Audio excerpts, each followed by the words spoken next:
New Terminus has fallen, the Mule strengthens his grasp over the galaxy, and Brother Day continues his Big Lebowski arc. Yeah, well, that's just like, your opinion, man. Since the beginning of the season, we've been predicting a Mule origin story, but is what we saw real? And has a certain new clue revealed that Sunmaster 18 will make it to the Imperial Palace? We have answers to all this and more, but just note there will be no book spoilers, but we do use trailers to sleuth what could happen next. If you haven't already, make sure to like and subscribe. I'm covering the entire season, and you'll want to be notified as soon as one of my videos comes out. Right off the bat, we're introduced to young Mule on the Outer Reach planet of Rossem. We've actually seen this planet outlined on a star map in Season 2. It's interesting to note the actor who plays the young Mule is only credited as son instead of young Mule. This could be for two reasons. Either production didn't want it leaked that there would be a young Mule in the show, or that the kid isn't young Mule at all. At the very end of the episode, we learn that it's the Mule himself who's recounting this story,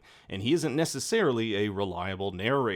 In fact, Harry says of his story, I wonder how much of it is true. So as we discuss his story, keep it in the back of your mind that what we're seeing may not be entirely true. For example, was the Foundation as brutal as it was depicted in the Mule story? Did they force parents to murder their children if they didn't abide by the strict one-child rule? But there are certain things that do connect, such as the Mule joining the pirates, his obsession with being loved, and drowning Mayor Inbert since he himself was almost drowned as a child. There is, however, one loose end that could be very interesting. That's the Mule's baby brother who he leaves at the Barton's door. Could mean he has a sibling running around. Could this sibling also have powers? Other than Torin or Magnifico, there aren't many white males within the age group that could fit the bill. I mean, it would be a crazy twist if the Mule and Magnifico were brothers. Maybe Magnifico was actually the older brother in this story and the Mule the younger. That would only really work if you believe the theory that Magnifico is controlling everything, including the Mule. By the way, he's surprisingly absent from the episode. However, we do know he'll show up again, as we see him in the background here with Gale and Han. Back in present day, the Mule takes over New Terminus with ease. He pretty much utilizes the same strategy he implemented on Calgan, have his enemy's army turn on each other using his mind tricks. At this point, he seems unstoppable, but he still does not yet know about the Second Foundation and its army of Mentalics, who might just be the only thing that can stop him. According to the Mule, it was Inber who arranged for him to come, offering him Han Pritcher.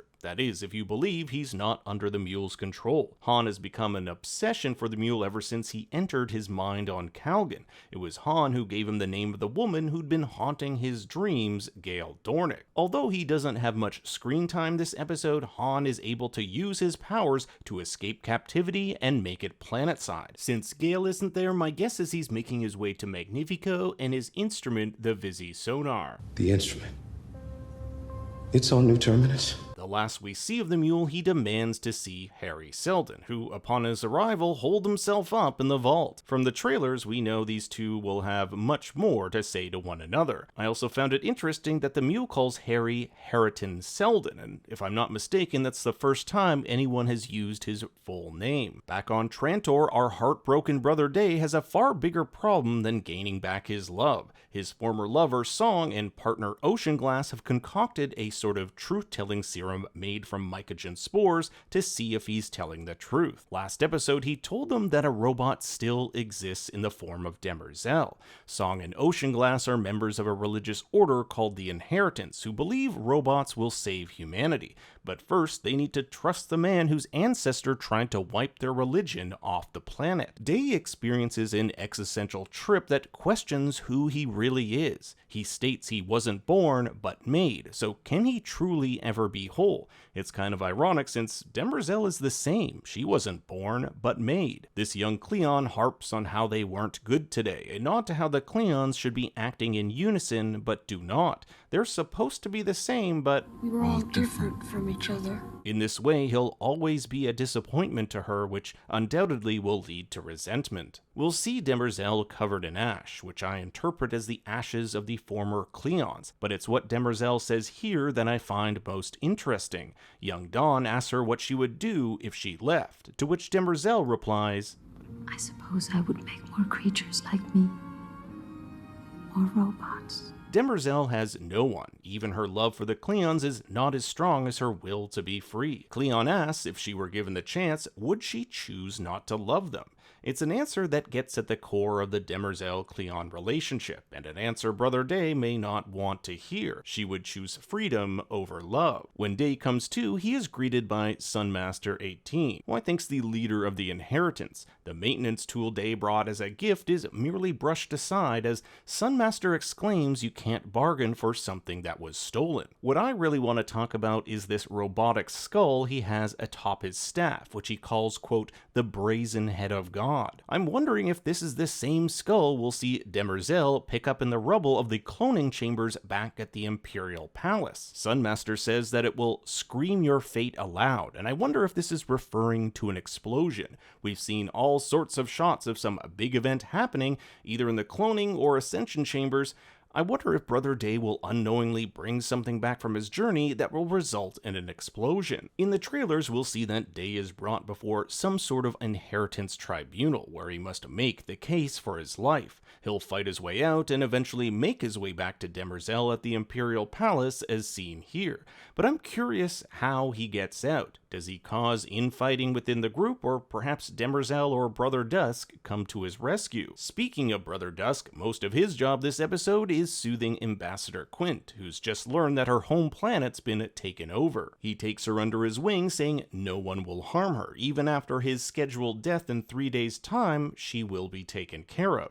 He's markedly kind, but there's one moment that calls into question his motives. That's the death of the white ferret who, just moments ago, he was feeding alongside his lover. It makes me think everything prior to this was just a facade. I also have a sneaking suspicion Dusk doesn't plan to die in 3 days. There's also the trump card of the Novacular. We haven't seen much of it since earlier in the season, but we know it makes a comeback. The question is, who's in control of it? He gave it to Brother Dawn as a present, but according to Demerzel, he's dead. We know that isn't entirely true because the trailers show the Mule meeting him. Either this is a newly decanted Dawn that the Mule has somehow gotten a hold of, or the Mule was able to rescue Dawn after he jettisoned out of the airlock. Finally, we have Torn, who spends the majority of the episode as if it's the World Championship wife-carrying competition. But it's Randu who I really want to talk about. The question is, has he been turned by the Mule? He talks about never having felt so much love. He also went from being gung-ho about taking down the Mule to now turning a gun against his own nephew in favor of him. Randu also rizzes Torn up, telling him all about his accomplishments like landing their broken down ship, saving his wife, and saying he has nothing to prove, which is something the old Randu would never do. When the encroaching pirates arrive, take Beta, and Torn gets into the escape pod, they shoot Randu. He's no longer of use now that they got what they want. I do believe the pirates have come specifically for Beta. We know she's built a special relationship with Magnifico, and if he is indeed controlling everything, he'd likely want to keep her alive.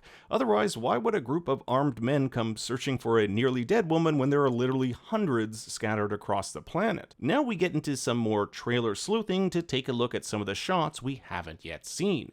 We know that the Galactic Council gets absolutely vaporized. Could this be done by the Novacular? And if so, who is controlling it? Here's a shot of the new Terminus Warden being pulled into the water by the Mule. It could be him doing some sort of mind manipulation because we know he has a connection to drowning, or maybe it's someone mind manipulating him. I've also talked about this image of Gale possibly holding onto Raisha's dagger, the same one that held the digital consciousness of Harry Seldon. Notice the warping effect, which suggests she's being mind controlled by the Mule or another Mentalic. This shot here has Ash floating around with Brother Dawn in the cloning chambers, once again hinting some big event happens here. It looks like it matches with this shot where some sort of explosion has occurred. This looks like Gale coming back to New Terminus to see its severely injured Warden, who's under the Mule's control as she tells Gale, I've never known such love. More proof that Gale makes it to New Terminus. Here she is with Han Ebling and Magnifico, and that might even be Torn on the left, but I'm not 100% sure. Well, that about does it for this week's episode episode of Foundation. Now I turn it over to you. What do you think will happen next? I want to hear your thoughts and theories in the comments below. Thanks for watching, be sure to like and subscribe, and for more bad takes, you can follow me on Twitter and Instagram at ThinkStoryYT. Until next time, remember, Daddy loves you very much.